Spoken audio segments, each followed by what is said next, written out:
Le message est arrivé alors que je finalisais les papiers d'adoption dans le cabinet de mon notaire. Élise, nous avons décidé de transférer ton fonds de dotation à Amandine, elle a 3 enfants et en a plus besoin que toi, le transfert sera finalisé d'ici vendredi. Le SMS de ma mère fut rapidement suivi par celui de mon père, c'est pour ton bien, tu comprends? Je fixais mon téléphone, un sourire calme aux lèvres. Tout va bien, mademoiselle Carter? Demanda mon notaire, maître Michel. Je lui ai montré les messages et ses yeux se sont légèrement écarquillés avant qu'il ne saisisse mon expression. Tu ne sembles pas surprise, a-t-il observé. Je ne le suis pas, ai-je répondu en revenant au document d'adoption pour la petite Sophie, j'ai pris les dispositions nécessaires il y a 3 mois. Je m'appelle Élise Carter et, à 32 ans, j'avais passé toute ma vie à être la fille responsable, tandis que ma sœur cadette Amandine s'était mariée jeune, avait 3 enfants et vivait de la générosité de nos parents, moi. Je m'étais construit une carrière dans la protection de l'enfance en mettant chaque centime de côté. Le fonds de dotation constitué par notre grand-mère avant son décès devait être partagé équitablement entre Amandine et moi à nos 35 ans, mais je connaissais mes parents et je les avais vus favoriser Amandine depuis que nous étions enfants. Chaque égratignure, chaque échec scolaire, chaque erreur financière était accueillie par un soutien et un réconfort sans fin, tandis que mes réussites, comme le fait d'avoir été major de ma promotion, de bâtir une carrière brillante et d'acheter mon propre appartement, étaient accueillis par des hochements de tête dédaigneux et des changements de sujet rapides. Il y a 3 mois, lors d'un dîner de famille, je les ai entendus discuter de la dernière crise financière d'Amandine. Son mari Thomas avait perdu de l'argent dans un investissement risqué et ils peinaient à maintenir leur train de vie luxueux. Le fonds d'Élise pourrait les aider, avait chuchoté ma mère à mon père, elle n'a même pas de famille à soutenir. Il ne connaissait pas encore l'existence de Sophie, il ne savait pas que je travaillais avec une agence d'adoption depuis plus d'1 an, me préparant à offrir un foyer à une magnifique petite fille de 5 ans dont les parents avaient péri dans un accident de voiture. Il ne savait rien parce qu'il ne s'était jamais intéressé à ma vie, trop occupé à résoudre les problèmes d'Amandine. Le lendemain, j'ai rendu visite à l'ancien notaire de ma grand-mère, maître Michel, devenu un ami de confiance au fil des ans. Y a-t-il un moyen de protéger le fonds, ai-je demandé? Il a souri en sortant des documents que ma grand-mère avait laissés. Ta grand-mère était une femme intelligente, Élise, elle a ajouté une clause stipulant que si quiconque tentait de modifier la répartition du fonds sans le consentement des 2 bénéficiaires, la totalité de la somme serait immédiatement versée aux bénéficiaires initialement nommés. Cet après-midi-là, j'ai transféré ma part, environ 2,3 millions d'euros, sur un compte sécurisé, non pas pour moi, mais pour l'avenir de Sophie et pour le centre d'aide à l'enfance que je développais discrètement. Maintenant, assise dans le bureau de maître Michel, j'ai tapé une réponse simple au message de mes parents. Merci de m'avoir prévenu. Mon téléphone a immédiatement vibré avec les appels de mes 2 parents, s'attendant probablement à des larmes ou à des disputes, mais je les ai tous déclinés, me concentrant plutôt sur les derniers détails de l'adoption de Sophie. Demain, je la ramènerai dans une maison remplie d'amour et de la sécurité que ma grand-mère avait souhaité pour ses arrière-petits-enfants, tous, pas seulement les enfants d'Amandine. Dois-je les informer de la clause, a demandé maître Michel en organisant les papiers d'adoption finalisés? Pas encore, ai-je répondu, qu'ils le découvrent lorsqu'ils essaieront de transférer les fonds. D'ailleurs, ai-je souri en regardant la photo de Sophie sur mon bureau, j'ai des choses bien plus importantes sur lesquelles me concentrer en ce moment. En quittant son cabinet, mon téléphone n'arrêtait pas de vibrer avec les messages de ma famille. Amandine s'en était mêlée, envoyant de longs textes sur le fait qu'elle méritait plus l'argent parce qu'elle avait de vrais enfants à charge, et mes parents alternaient entre chantages affectifs et exigences que je réponde à leurs appels. Je suis rentrée chez moi dans un silence paisible, pensant à la chambre que j'avais préparée pour Sophie, peinte dans ses couleurs préférées et remplie de livres et de jouets. Demain, elle aurait enfin un foyer pour toujours, et j'aurais la fille dont j'avais toujours rêvé. La tentative de mes parents de contrôler ma vie par l'argent était arrivée trop tard, j'avais déjà construit quelque chose de bien plus précieux qu'un simple fonds de dotation. Qu'ils pensent avoir gagné, qu'ils croient que j'étais la fille docile et effacée qu'ils avaient toujours prise pour acquise, en moins de 24 heures, ils apprendraient que parfois, ce sont les personnes les plus calmes dont il faut se méfier. Le matin où je devais aller chercher Sophie, mes parents ont débarqué chez moi sans prévenir. Les cheveux parfaitement coiffés de ma mère et le polo repassé de mon père ne pouvaient masquer leur agitation. Élise, nous devons discuter de cette situation, a commencé ma mère en essayant de passer devant moi. J'ai bloqué l'entrée, remarquant leurs yeux s'écarquiller devant le sac à dos coloré et la petite valise rose visible dans mon entrée. Vous partez quelque part, a demandé mon père, la confusion évidente dans sa voix. Oui, en fait, j'ai un rendez-vous important ce matin, ai-je dit en vérifiant ostensiblement ma montre, pour lequel je dois partir dans 20 minutes. Plus important que la famille, a lancé ma mère avec ce ton culpabilisant habituel. Élise, ta sœur est désespérée, les frais de scolarité de ses enfants arrivent à échéance et le projet professionnel de Thomas n'a pas abouti. Encore, ai-je ajouté calmement. Qu'est-ce que tu veux dire par là, a exigé mon père? Rien, mais comme je l'ai dit, j'ai un rendez-vous, nous pourrons en parler plus tard. J'ai tendu la main vers mes clés, mais ma mère m'a agrippé le bras. Il y a quelque chose que tu ne nous dis pas, ces bagages, on dirait des affaires d'enfants, a-t-elle dit, les yeux plissés, qu'est-ce que tu prépares? À ce moment-là, mon téléphone a sonné, c'était le cabinet de maître Michel. Je dois prendre ça, ai-je dit en retirant doucement la main de ma mère, c'est mon avocat. Avocat, le visage de mon père s'est crispé, pourquoi parles-tu à des avocats? J'ai répondu à l'appel en mettant délibérément le haut-parleur. Bonjour maître, suis-je toujours attendu pour récupérer Sophie à 10 heures? Oui, tout est prêt, les papiers d'adoption sont finalisés, elle est très impatiente de rencontrer sa nouvelle maman. Le silence qui a suivi était assourdissant. Mes parents sont restés figés, leur visage passant par la stupeur, la confusion et quelque chose qui ressemblait presque à de la peur.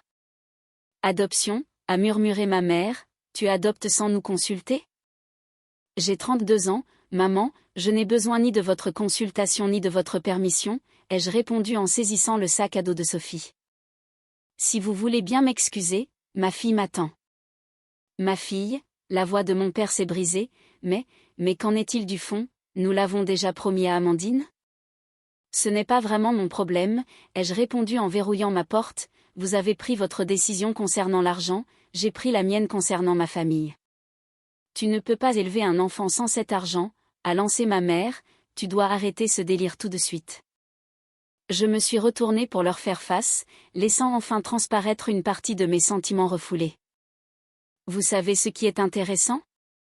Durant toutes ces années, vous ne m'avez jamais une seule fois demandé comment allaient mes économies, mes investissements ou mes projets, vous avez supposé que je n'avais rien parce que je n'étalais pas tout comme le fait Amandine. Vous pensiez que ce fonds était ma seule ressource, n'est-ce pas? Ils ont échangé des regards incertains. Mon père s'est raclé la gorge. Eh bien, avec ton salaire. Mon salaire en tant que cadre en protection de l'enfance, ajouté à mes investissements et à l'argent que grand-mère m'a laissé directement dans son testament, séparément du fonds, me permet de vivre très confortablement. J'ai souri devant leur air choqué. Oh, vous n'étiez pas au courant pour cette partie du testament? Peut-être parce que vous étiez trop occupé à aider Amandine à dépenser sa part dès la première année. Mais, a balbutié ma mère, mais Amandine a besoin. Amandine veut, ai-je corrigé, il y a une différence. Maintenant, je dois vraiment y aller, Sophie m'attend. En partant en voiture, je les ai regardés dans mon rétroviseur, plantés là, abasourdis dans mon allée. Mon téléphone a recommencé à vibrer, c'était Amandine, cette fois je l'ai mis sur silencieux, me concentrant sur la route qui m'attendait. Le centre d'adoption était lumineux et accueillant, et Sophie attendait dans l'aire de jeu, serrant contre elle son éléphant en peluche préféré. Au moment où elle m'a vu, son visage s'est illuminé d'un sourire qui a rendu chaque rejet, chaque drame familial, chaque étape soigneusement planifiée valable. Prête à rentrer à la maison, mon cœur, ai-je demandé en m'agenouillant à sa hauteur?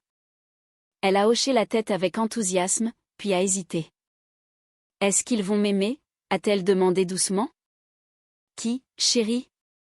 Ta famille, est-ce qu'ils m'aimeront? Je l'ai serré doucement dans mes bras. Toi et moi sommes une famille maintenant, Sophie, nous allons construire notre propre genre de famille remplie d'amour, de confiance et de soutien, et oui, ils t'aimeront une fois qu'ils apprendront à te connaître, mais pour l'instant, il n'y a que nous, et c'est parfait. Alors que nous rentrions à la maison, Sophie bavardant avec excitation au sujet de sa nouvelle chambre, j'ai reçu un SMS de Maître Michel. Tes parents viennent d'essayer d'accéder au fonds, la clause a été activée, dois-je procéder comme prévu?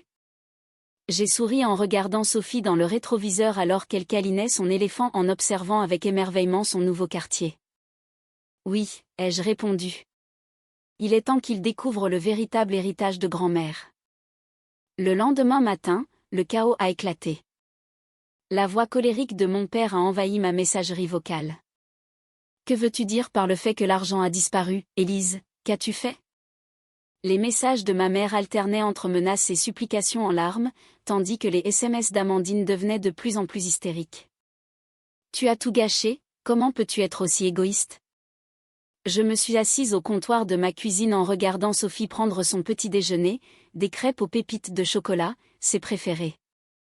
Elle a levé les yeux vers moi, remarquant mon expression. Es-tu triste, a-t-elle demandé, du sirop d'érable coulant de sa fourchette? Non, ma chérie, ai-je souri en essuyant son menton, je pense juste à quel point ce matin est parfait. La sonnette a retenti, suivie de coups insistants à la porte.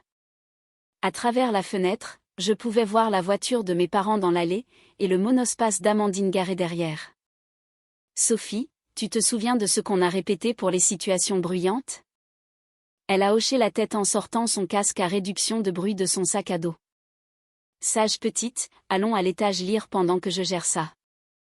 Après avoir installé Sophie dans son coin lecture, j'ai ouvert la porte d'entrée pour faire face à la fureur de ma famille.